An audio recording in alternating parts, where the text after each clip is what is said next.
Hey guys, just a quick video. I want to preface this. You may not want to watch this because I'm going to talk about cancel culture because I got canceled from the Nextdoor app and it kind of pissed me the fuck off, to be honest, which is why I'm doing a rant, because I think a rant it's a healthy way to vent, to get something off your chest. This also ties into like a previous video I did, which I'll make a comment on, and I'm just going to give you some stats and just talk about some things. Like in general, I like to have an open mind, and I hope you do too, but if you don't, don't watch this video or unsubscribe if you want. Obviously, that's not my goal. I want more subscribers. That's a big goal of mine this year. And I'm going to keep talking about 80s and 90s action heroes and martial arts. And maybe, in fact, my new video is actually going to be on a newer movie. So you may want to just ignore this video. But if you got an open mind, sit back and take a listen as I get this off my chest. I'll do one of these rants every once in a while, and maybe they'll be about, a new movie or an old movie that comes out. Like if I ever do my Bloodsport 4 review, I'm going to rant about that. That movie fucking sucks, man. We'll rant about stuff like that, or even like some news events. We'll do that every once in a while for fun, because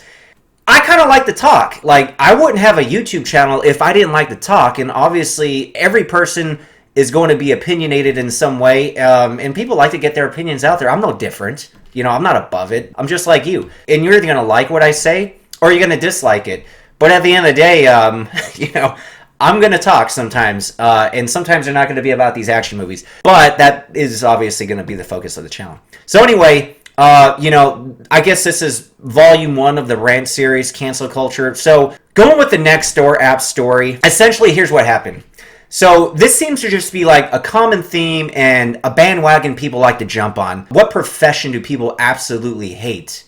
Cops, right? Well, I happen to kind of respect them because I know several cops, so obviously I know not all of them are pieces of crap. Sure, you have bad cops. In fact, my wife has ran into bad cops who literally cursed her out, and one of them literally said he's going to like smash her face in because she was trying to report some crime. Yeah, there are bad cops, right? But they're not all bad. And I know for a fact because I know some, interact with them, and like they're just people who happen to be cops. That's their profession, right? And you could have a bad profession anywhere. Like somebody at Costco, they could be a bad grocery bagger, put in your salad or your salmon underneath, and then like putting some heavy ass box of oranges on top and just smashing it. Like, okay, they suck at their job. Or a doctor who does malpractice. Like, he's a bad doctor. Does that mean all doctors are bad? Like, of course not. Logically, it makes zero sense, even though, like, this guy might be a bad doctor, right? So, even though this cop might be a bad cop, we can't just throw them all under the bus. So, essentially, I'm just saying, hey, look, guys, like, we shouldn't vilify all cops. They're not all bad. Just making an assumption about an entire group of people. Well, what is that? What is that? What kind of thing is that? Well, that's kind of like how racism and sexism and that kind of stuff develops, right? We're just putting everybody in a group in one box and just making an assumption. So anyway, I just kind of said that. And, the way the Nextdoor app works, by the way, one of my neighbors essentially said, like, I moved from the neighborhood and don't live there. So, like, I moved out. God forbid I should be able to log back in on the Nextdoor app to see what my ex-neighbors are what kind of used furniture they're selling. Top secret, right?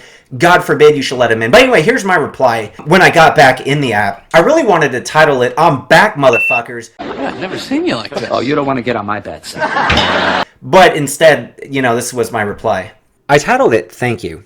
I want to thank the neighbor who reported me as not living in the neighborhood anymore, as if that's anyone's business. For the record, I never moved. It's such an important thing to make sure that nobody's here on the Nextdoor app that shouldn't be here. I mean, it's way more important than a country that wants to put up a wall in order to keep people out. That's just straight up xenophobic and has nothing to do with national security. Anyway, the only reason I re-enabled my account is because I want to see pictures of that husky and deer everyone's talking about. We can all learn a lot from that amazing friendship." Oh, by the way, this is like the feel-good story of 2021. These two are like the stars of the neighborhood. Here's a couple of pictures. Freaking awesome. Here's some interesting things, because I like to read and I like to tie psychology into things. Basically, this concept, we're going to talk about cognitive dissonance, where it leads to self-delusion. Essentially, and I took notes here, like I don't need to memorize this. Like this is better worded if I just read it. A person with conviction is nearly impossible to reason with, even when presenting them with facts to the contrary. Like, people latch on to arguments that support what they already believe and ignore even plausible evidence to the contrary. Okay, so the reason I point that out, let's talk in again because the whole cop debate got me canceled from Nextdoor. Hopefully, it doesn't get me canceled from here. I don't think it will, but you know, hopefully, I don't lose too many subscribers. Like that Steven Seagal video I just posted about having an open mind, and I'm not getting biased, even though I talked about politics a little bit. But I was like, it's gonna be like take a step back and let's just come in fresh because it kind of ties into the Bruce Lee philosophy of like you go into situations with a certain like mindset and assumptions, and usually they'll play out because you're just like focused on that and you seek it out. So it's like a confirmation bias thing.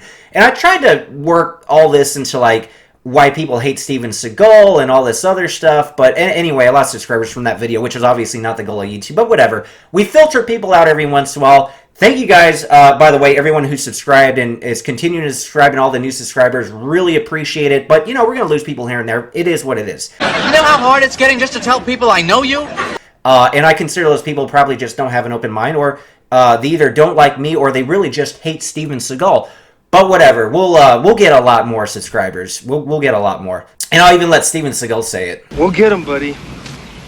Believe me. But anyway, here's some interesting stats. So I'm using numbers from 2019 because I don't think the 2020 numbers are out yet. And 2020 was just like an odd year in general. But okay, so going by cops, police brutality, you know, police killings, obviously, you know, that sucks. But the mainstream media makes it like this is the normal thing. This is what we should be frightened of. You'll have athletes using their platform with millions of followers, like LeBron James saying, you know, we're hunted on the street. And then, you know, other athletes too. For example, DeMarcus Lawrence, done being quiet and done being angry. How can we feel safe when those meant to protect us are killing us?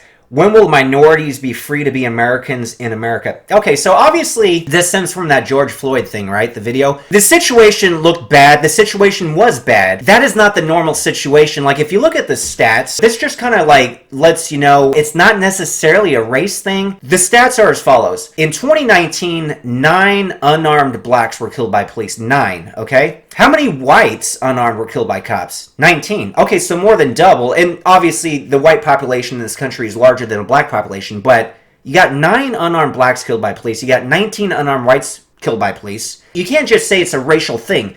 Unarmed people get killed by police regardless of race, right? It's just a fact. With these numbers, 9 and 19, and I love how the stats just kind of pretend in America, even though we're this big melting pot, it's just like the country's black or white, which is stupid because it's not. There's so many other groups, but you know, we're so fixated on this in America still for whatever reason. That could be another rant someday. But should we fear the police because of those numbers? Let me put it to you this way. How many people do you think get struck by lightning and killed every year in this country? 49 on average. So that's more than 4 times as many as unarmed blacks get killed by police, and more than twice as many as unarmed whites get killed by police.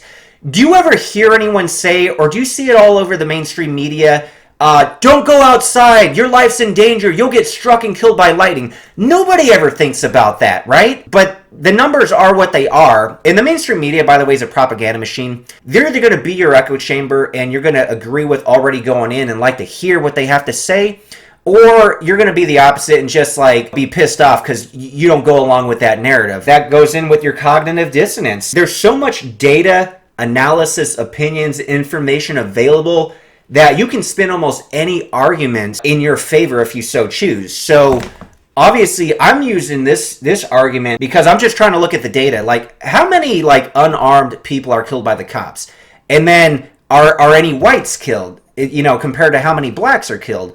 And then, okay, so we got the numbers, 9 blacks, 19 whites. In a country of 300 million people, just to really draw the point home on like how rare that is, what's something that happens that nobody's scared of? I think getting struck by lightning. And there are certain precautions you can take. I mean, think about it. In some of these situations where a person, whether they be black or white, got killed by cops and they're unarmed, let's be honest, I'm not saying they should be killed, obviously, but are they putting themselves in a situation where they're more likely to be shot or assaulted some way by the police? Are they committing a crime?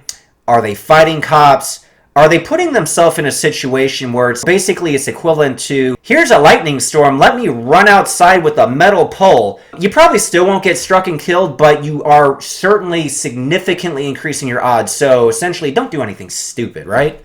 Anyway, that's my rant. I'll do more rants in the future, but hopefully you didn't unsubscribe. Because again, at the end of the day, like, you have your own experiences. You have your own perception of things based on those experiences. The point I'm just trying to get across, and what I'm trying to do myself, it's like, let me try to take away a lot of that outside influence. Let me like look at both sides, because here's the thing, and again, why I really don't agree with cancel culture. Do you really want to live in a world where everyone's the same, where everybody has to agree with one another, even though obviously secretly they don't, but they have to lie about it lest they get canceled, lest they get fired from their job, lest they, you know, whatever. Like, I like to hear the opposing viewpoint. If you just were able to like have a conversation with someone, you probably feel like you agree with a lot more than you actually disagree with. If you're talking about somebody who's super far left or super far right, you know, honestly, sadly, they're probably at the point where it's like they're almost too far gone. There's always hope of reeling them back in to get a little more centered, even if obviously you're still going to lean left or still lean a little right. Unless you're at one of those extremes, hopefully you can at least listen. And another thing that I really dislike are like college safe zones. Like, God forbid you should hear somebody else's opinion or ideas.